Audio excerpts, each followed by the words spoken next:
नमस्कार। जय श्री कृष्णा। राधे राधे। आज हम जानेंगे परमा एकादशी के बारे में।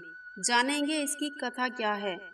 हर्ष योग में परमा एकादशी, सही तिथि, शुभ मुहूर्त, पूजा विधि और महत्व के बारे में भी विस्तार पूर्वक जानेंगे। आप देख रहे हैं प्राचीन दिव्य ज्ञान। आप सभी का एक बार फिर से स्वागत है। सावन माह में अधिक मास लगने की वजह से इस बार सावन 2 महीने का है। सावन मास में आने वाली 2 एकादशियों के साथ अधिक मास की वजह से अन्य एकादशी भी हो जाएंगी, जिससे सावन मास में 4 एकादशी का व्रत रखा जाएगा।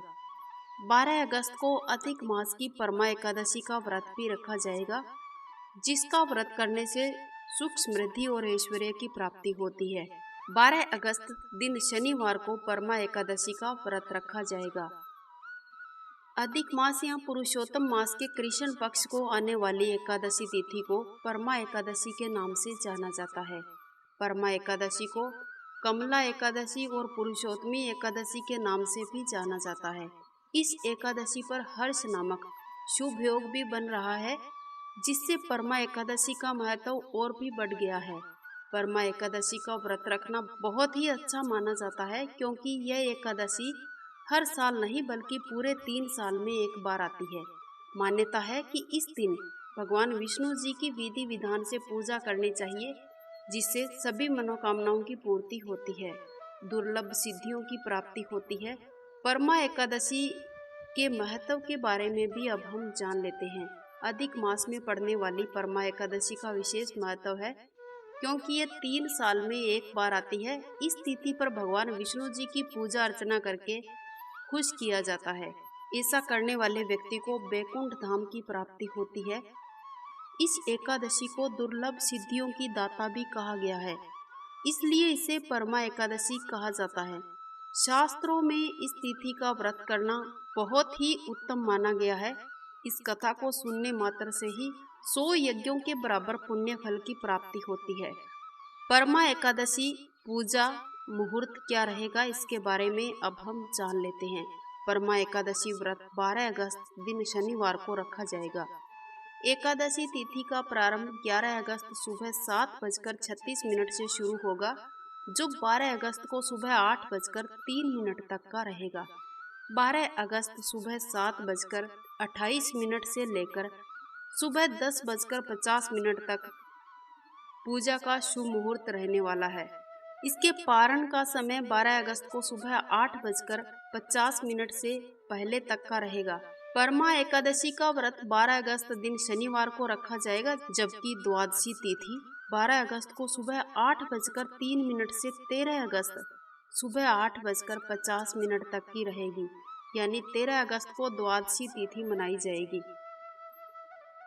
परमा एकादशी व्रत तिथि पर ब्रह्म मुहूर्त में स्नान और ध्यान से निवृत्त होकर भगवान विष्णु जी के सामने अक्षत और फूल चढ़ाकर व्रत का संकल्प लेना चाहिए। इसके बाद चौकी पर लाल कपड़ा बिछाकर भगवान विष्णु जी की मूर्ति या तस्वीर रखें और समस्त पूजा सामग्री भगवान विष्णु जी के सामने रखें। इसके बाद पंचोपचार विधि से पूजन करें और पूजा के बाद नैवेद्य अर्पित करें। भगवान विष्णु जी की आरती करें और विष्णु सहस्त्र नाम का पाठ भी करें। फिर दान दक्षिणा देकर फलाहार कर सकते हैं। शाम के समय भी पूजा अर्चना करें और इसका पारण आप द्वादशी तिथि में कर सकते हैं।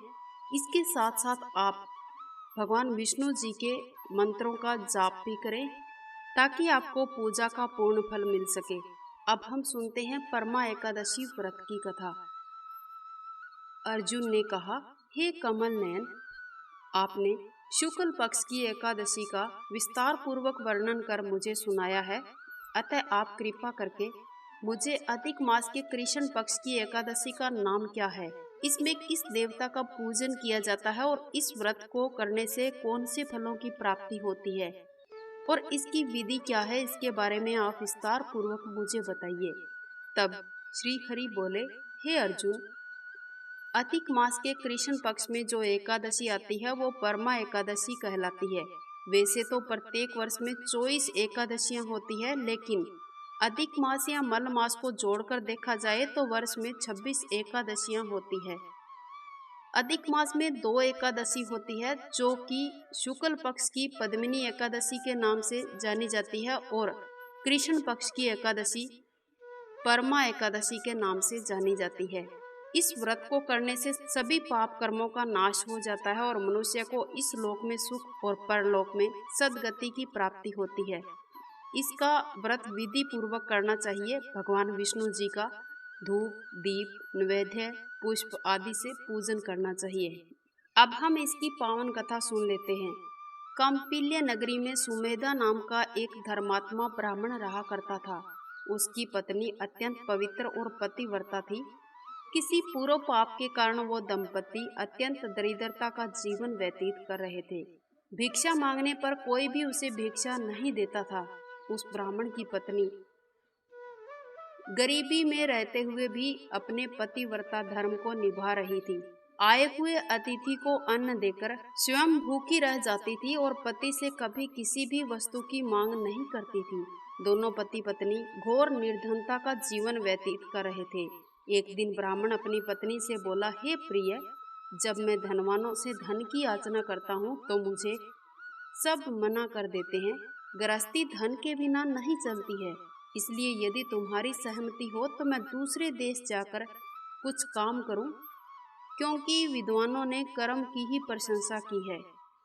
ब्राह्मण की पत्नी बोली, हे स्वामी, मैं आपकी दासी हूँ। पति अच्छा या बुरा जो कुछ भी कहे, पत्नी को वही करना चाहिए। मनुष्य को पूर्व जन्म में किए कर्मों का ही फल मिलता है। सुमेरु पर्वत पर रहते हुए भी मनुष्य को बिना भाग्य के स्वर्ण कभी नहीं मिलता है। पूर्व जन्म में जो मनुष्य विद्या और भूमि दान करते हैं, उन्हें अगले जन्म में विद्या और भूमि की प्राप्ति होती है। ईश्वर ने जो भी हमारे भाग्य में लिखा है उसे टाला नहीं जा सकता है। यदि कोई मनुष्य दान नहीं करता तो प्रभु उसे केवल अन्न ही देते हैं। इसलिए आपको इसी स्थान पर रहना चाहिए, क्योंकि मैं आपका वियोग नहीं सह सकती हूँ। बिना पति के स्त्री की माता, पिता, भाई, ससुर और सगे संबंधी निंदा ही करते हैं। इसलिए हे स्वामी, कृपा करके आप कहीं न जाएं।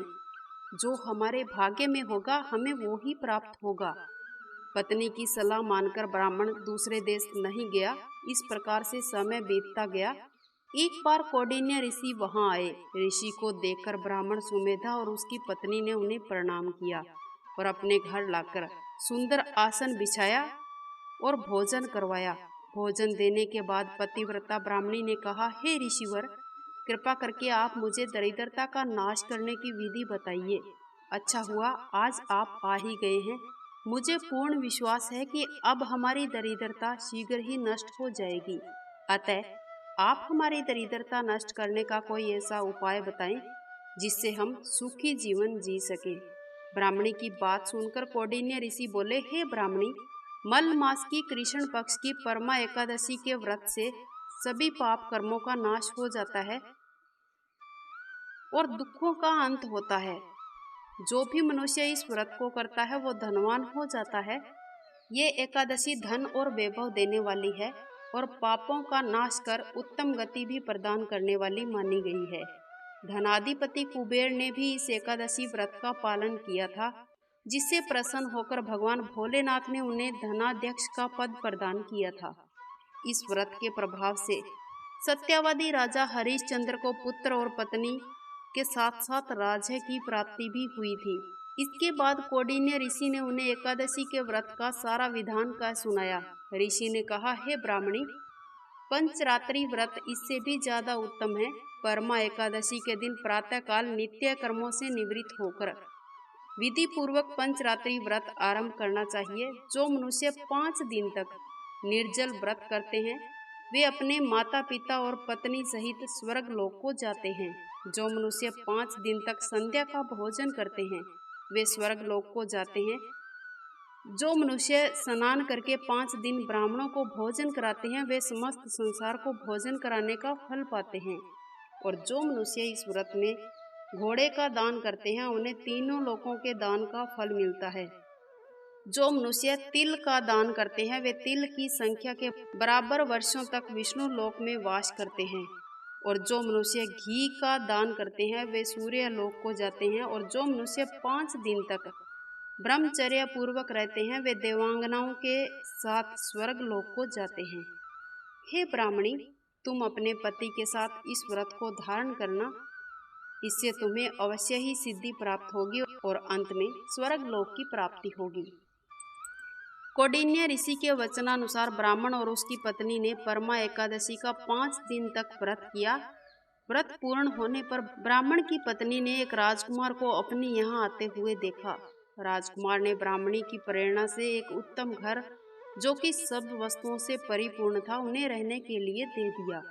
इसके बाद राजकुमार ने आजीविका के लिए इस ब्राह्मण परिवार को एक गांव भी दान में दिया, ताकि वो अपनी गरीबी दूर कर सके। इसके बाद वो ब्राह्मण पति पत्नी पृथ्वी पर काफी वर्षों तक सुख भोगते रहे। सुख भोगने के पश्चात वो पति पत्नी श्री हरि के उत्तम लोक को प्रस्थान कर गए। ये थी परमा एकादशी व्रत की कथा। उम्मीद है कि आपको ये वीडियो जरूर पसंद आया होगा। अगर अच्छा लगा है तो जाते जाते इसे लाइक कीजिएगा, शेयर कीजिएगा।